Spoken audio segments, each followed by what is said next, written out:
Hola mis hermanos, mis hermanas. Hoy vamos a cubrir el Evangelio conforme al apóstol Pablo. El apóstol Pablo era un religioso que empezó su vida en el judaísmo, obviamente como un fariseo, y después persiguió a los cristianos por mucho tiempo, al punto que estuvo involucrado en el asesinato de Esteban. Pero después el Señor lo alcanzó y se fue al otro extremo, a convertirse también él mismo en un mártir por el testimonio y el Evangelio de Cristo. Vamos a empezar con el Evangelio conforme a Pablo, y vamos a cubrir dos partes. Una es su Evangelio a la audiencia judía, y en la otra parte va a ser su Evangelio a la audiencia no judía, o que sería como gentil, como nosotros. Si tienes tu Biblia, acompáñame por favor a Hechos capítulo 13, versículo 17. Dice así: El Dios de este pueblo de Israel escogió a nuestros padres y enalteció al pueblo, siendo ellos extranjeros en tierra de Egipto, y con brazo levantado los sacó de ella. Quitado los levantó por rey a David, de quien dio también testimonio diciendo: He hallado a David, hijo de Isaí, varón conforme a mi corazón, quien hará todo lo que yo quiero. De la descendencia de y conforme a la promesa, Dios levantó a Jesús por Salvador a Israel.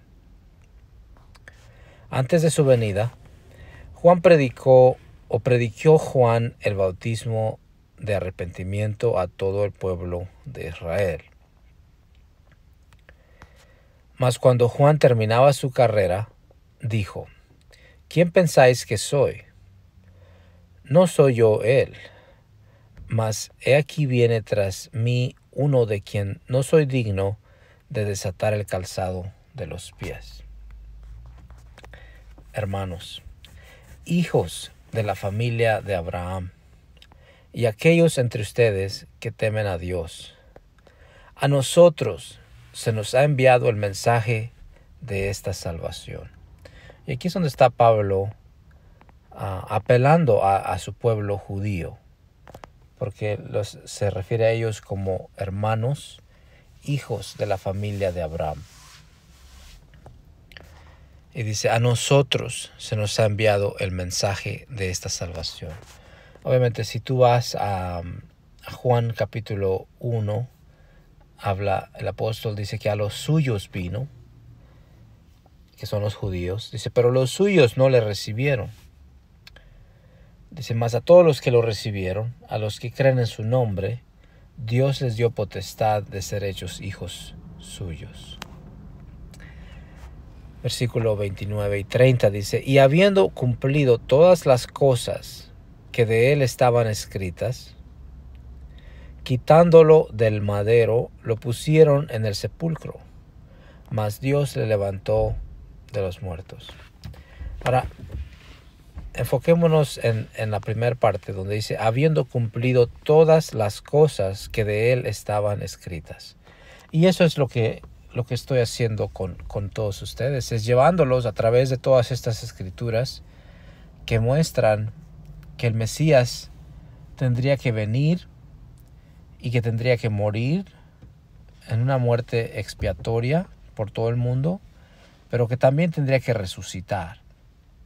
Y es lo que Pablo está convenciendo a su pueblo de que había habido una mala interpretación de los temas o de los escritos mesiánicos. Él, siendo un fariseo, obviamente lo entendía de una manera antes de que Jesús se le revelara.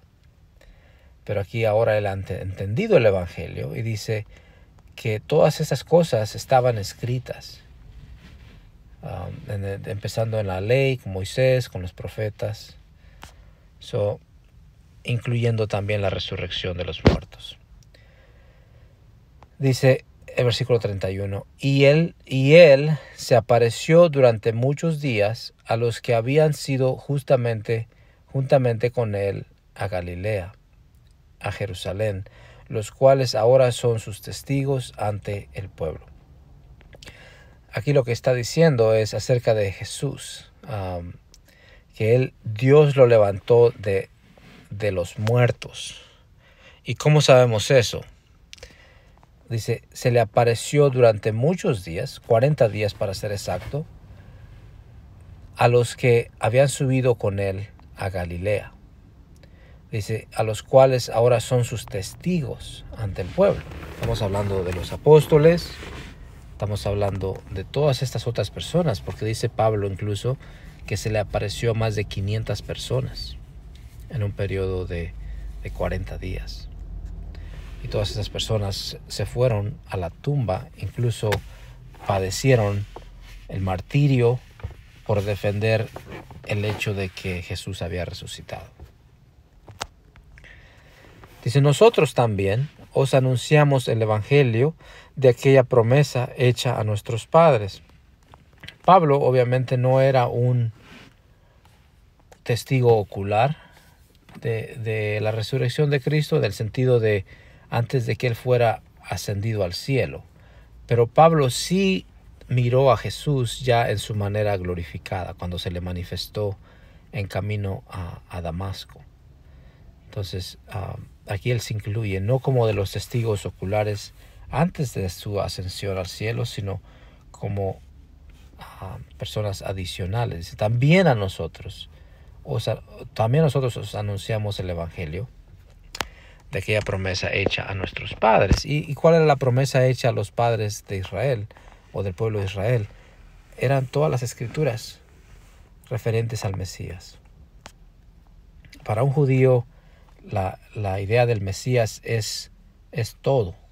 Es el todo, porque esa es la meta de la nación. Es recibir al Mesías y que el Mesías venga y reine en Israel al mundo entero. Entonces, por eso es que muchos judíos aún ahorita no aceptan que Jesús sea el Mesías, porque ellos no miran al mundo sujetado todavía a Israel, no miran la paz que traería el reino del Mesías. Pero lo que ellos no se dan cuenta es de que el Mesías tendría que venir dos veces. La primera vez tendría que venir a morir y a pagar los pecados del mundo. La segunda vez vendría a juzgar. Versículo 33 dice, la cual Dios ha cumplido a los hijos de ellos, a nosotros, resucitando a Jesús, como está escrito también en el Salmo 2, mi hijo eres tú, yo te he engendrado hoy. Aquí Pablo empieza a sacar los versículos o los temas a los cuales él se está refiriendo, que todas estas escrituras tenían que cumplirse. Dice, y en cuanto a que le levantó de los muertos para nunca más volver a corrupción, lo dice así, os daré las misericordias fieles de David. Por eso dice también en otro salmo, no permitirás que tu santo vea corrupción. Salmo 16 habla acerca del Mesías que no miraría corrupción. Ahora, ¿para qué David escribiría esa palabra si no el Mesías tendría que haber muerto? Porque una persona viva no puede corromperse. La corrupción que él se está refiriendo es la corrupción cuando se muere y la persona es enterrada. Entonces implica que el santo o el Mesías tendría que morir, pero que no vería la corrupción. Porque a la verdad David, habiendo servido a su propia generación, según la voluntad de Dios, durmió y fue reunido con sus padres y vio corrupción. Aquí está Pablo explicando que David no se podría haber referido a sí mismo, porque él sí vio la corrupción. Entonces, incluso Pedro dice en otra parte que su cuerpo estaba ahí, su tumba aún estaba en los días de los discípulos. So, David no se está refiriendo a sí mismo, sino se está refiriendo al Mesías, que el Mesías no vería corrupción. Mas aquel a quien Dios levantó no vio corrupción. Sabed pues esto, varones hermanos, que por medio de él se os anuncia perdón de pecados. Gloria a Dios. Dice, y que todo aquello de que por la ley de Moisés no pudisteis ser justificados, en él es justificado todo aquel que cree. El concepto de la justificación es un concepto bastante interesante, porque lo que significa el ser justificado es el ser declarado justo. Hay dos maneras de obtener, bueno, más bien es una solamente, es alguien que es declarado justo. La otra manera de obtenerlo es nunca haber pecado. Y para eso es imposible, porque todos somos pecadores. El único que es justo es Dios.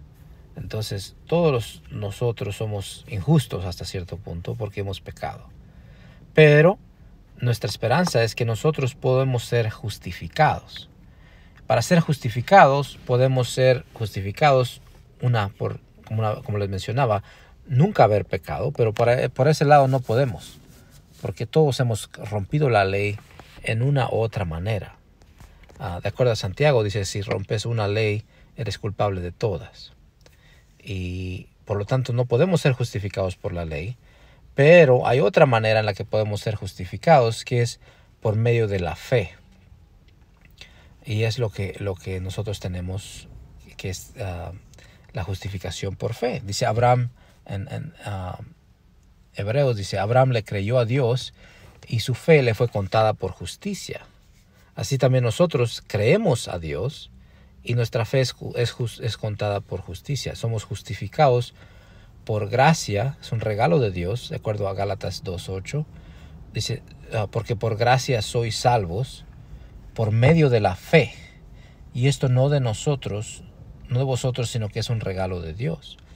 Entonces Dios nos ha provisto una manera de justificarnos, no por medio de la ley, porque nadie puede ser justificado por la ley, sino por medio de la gracia a través de la fe, que es a todo aquel que cree que Jesús es el Mesías prometido, que había de venir al mundo, que vino al mundo y que es el Cordero de Dios que quita nuestro pecado. Él es nuestro sumo sacerdote, Él es nuestro intercesor, Él es nuestro mediador. Todo aquel que cree que Jesús ha muerto, ha resucitado y está sentado en el cielo, es el Evangelio, toda esa persona, y lo apropia para sí mismo, de acuerdo a este pasaje, es declarado justo por Dios. Ok, ahora vamos a ver a la diferente audiencia. Ahora Pablo le está predicando al pueblo gentil. La otra pasada fue en Jerusalén, todo en su mayoría judíos.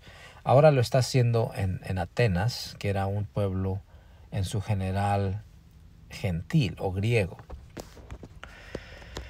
Vamos a ver, Hechos 17:23 dice, porque pasando y mirando vuestros santuarios, hallé también un altar en el cual estaba esta inscripción: al Dios no conocido, al que vosotros adoráis, pues sin conocerle, es a quien yo os anuncio.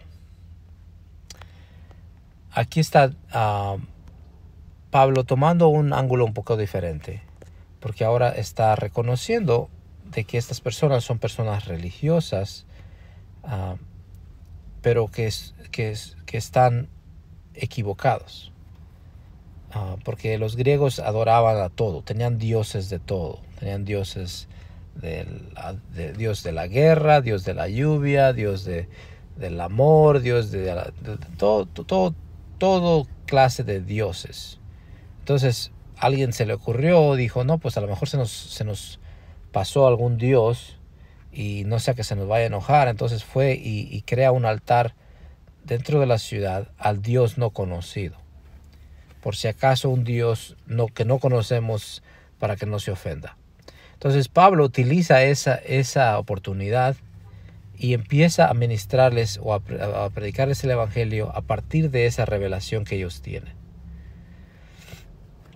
Dice, al Dios no conocido, al que vosotros adoráis, pues sin conocerle, a él yo os anuncio. Dice, el Dios que hizo el mundo y todas las cosas que en él hay, quien siendo Señor del cielo y de la tierra, no habita en templos hechos por manos humanas. Aquí está el Dios que Pablo le está predicando. Dice, ¿qué Dios es? Es el Dios que hizo el mundo. Esos dioses que tú hiciste no son dioses verdaderos porque tú los hiciste. Tus propias manos lo hicieron. Todos esos ídolos que la gente tiene son hechos por manos humanas. Pero el Dios verdadero es el Dios que hizo todo el mundo. Y es lo que Pablo está tratando de comunicar. Entonces, lo interesante que tenemos los mismos retos porque el pueblo gentil por lo regular navega con el tema de la idolatría. Igual mismo porque no conocemos a Dios de los judíos, tratamos de asimilar a Dios con la naturaleza, con nuestras emociones, etc. Entonces aquí Pablo le está diciendo, no, los dioses que ustedes tienen no son dioses verdaderos, son dioses que ustedes han hecho con sus propias manos. El Dios de que yo les vengo a predicar es el Dios que hizo todo el mundo y el Dios que hizo todas las cosas. Dice, y Él es el Señor del cielo y de la tierra. Ahora, este Dios no habita en templos hechos con manos humanas. Y hay veces que nosotros cometemos el error. Decimos, voy a ir a la iglesia. ¿Por qué? Porque ahí está Dios. No necesariamente. Dios no habita en templos hechos con manos humanas. Dios es omnipresente. Él está en todo lugar. Y es lo que Pablo está predicándole al pueblo gentil. Dice, ni es honrado por manos de hombres, como si necesitase algo, pues Él es quien da a todos vida y aliento y todas las cosas.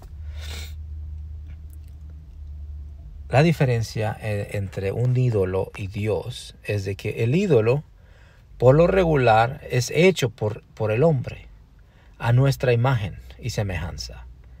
Nosotros tenemos ojos, el ídolo tiene ojos. Nosotros tenemos oídos, el ídolo tiene oídos. Nosotros tenemos nariz, el ídolo tiene nariz. Ahora hay una diferencia que el ídolo, aunque tiene ojos, no puede ver. Nosotros somos hasta cierto punto superiores a nuestros ídolos porque nosotros podemos ver. Nosotros podemos oír con nuestros oídos. El ídolo no. Entonces, cuando nosotros creamos un ídolo, hasta cierto punto nos convertimos menos de lo que Dios diseñó que fuéramos. Y a lo contrario es cuando Dios crea, al contrario, el Dios, verdadero Dios, es el Dios que creó a todo el ser humano. Y dice, y Él es el que nos da vida a todos, y aliento, y todas las cosas. Entonces, el Dios verdadero no está sujeto a nuestras imaginaciones o a lo que nosotros podemos hacer o reducirlo, sino que Él es el Dios de quien depende nuestra vida, de quien depende nuestro aliento.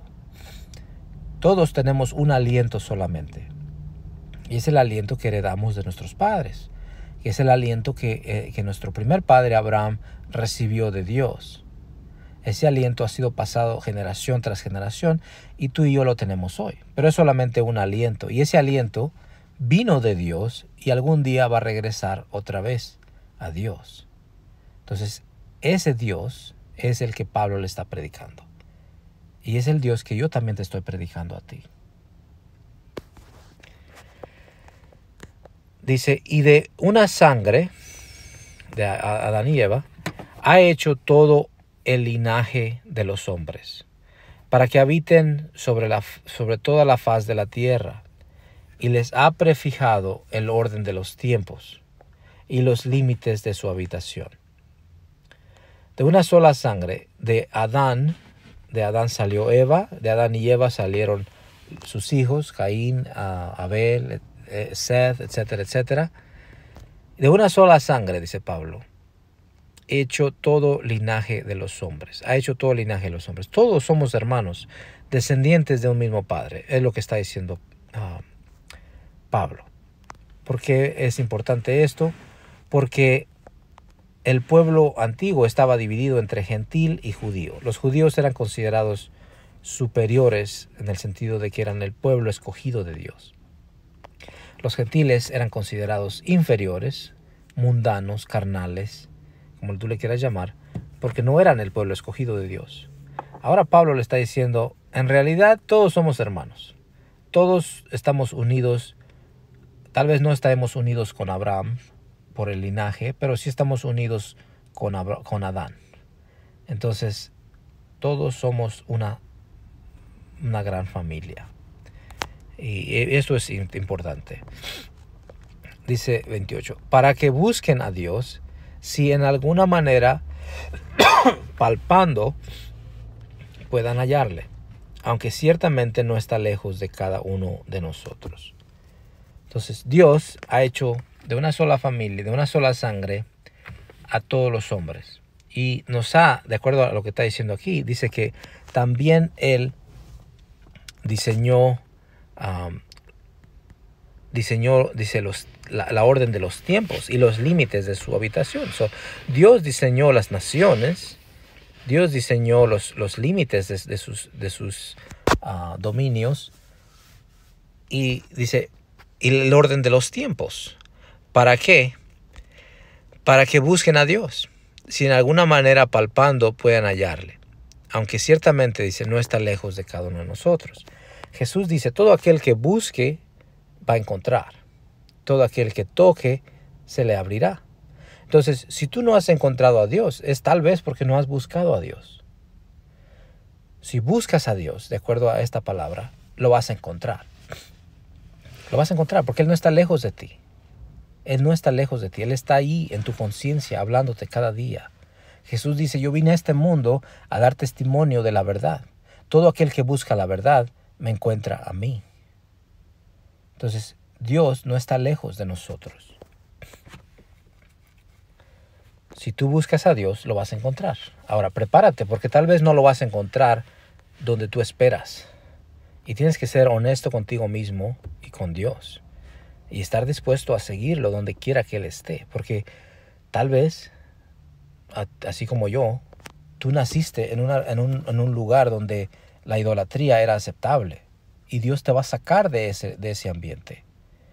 Tal vez tú has nacido en una familia judía que no acepta a Cristo. O tal vez en una familia musulmana o en una familia mormona o testigo de Jehová o otras estas personas que tienen diferentes puntos de vista de Cristo. Y Dios te va a sacar de esos lugares. Siendo pues linaje de Dios, no debemos pensar que la divinidad sea semejante al oro o plata, o piedra, escultura de arte o de imaginación de hombres. Y esto es específicamente para mis hermanos católicos. Lo que está diciendo aquí el apóstol es que debemos de dejar de asimilar a Dios o a la divinidad, como menciona Pablo, que sea semejante al oro o la plata o a la piedra o a la escultura o a la imaginación de hombres, personas que se imaginan cómo Dios es y hacen una imagen y después ahí te arrodillas a ella. Eso no es de Dios y no quiere Dios que hagamos eso más, porque Dios no está en esas imágenes.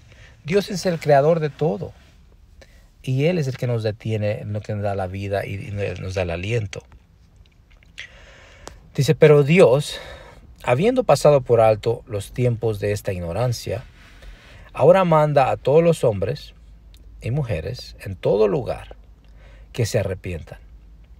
El llamado para ti este día es arrepiéntete. Si has vivido una vida en idolatría, si has vivido una vida alejado del Dios verdadero o buscando a un Dios desconocido, pero no lo has encontrado, ahora el llamado de Dios es arrepiéntete. Arrepiéntete. Dios está llamándote al arrepentimiento y a que pongas tu fe no en ti mismo, no en un ídolo, sino pongas tu fe en Dios.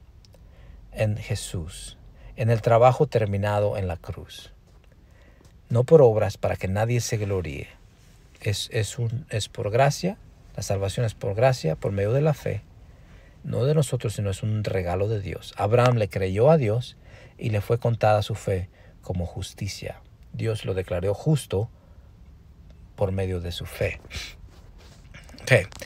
Por cuanto ha establecido un día en el cual juzgará al mundo con justicia.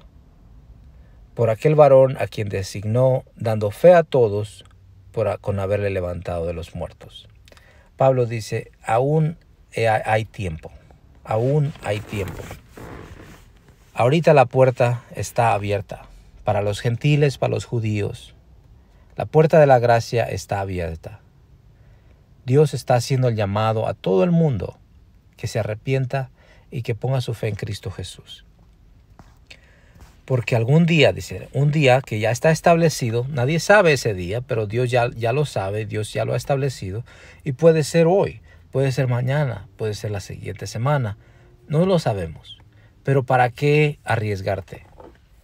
Mejor haz obediencia a lo que Pablo está diciendo. Arrepiéntete hoy. El salmista dice, si escuchas hoy su voz, no endurezcas tu corazón, sino que acepta, recibe a Dios mientras Él pueda ser encontrado.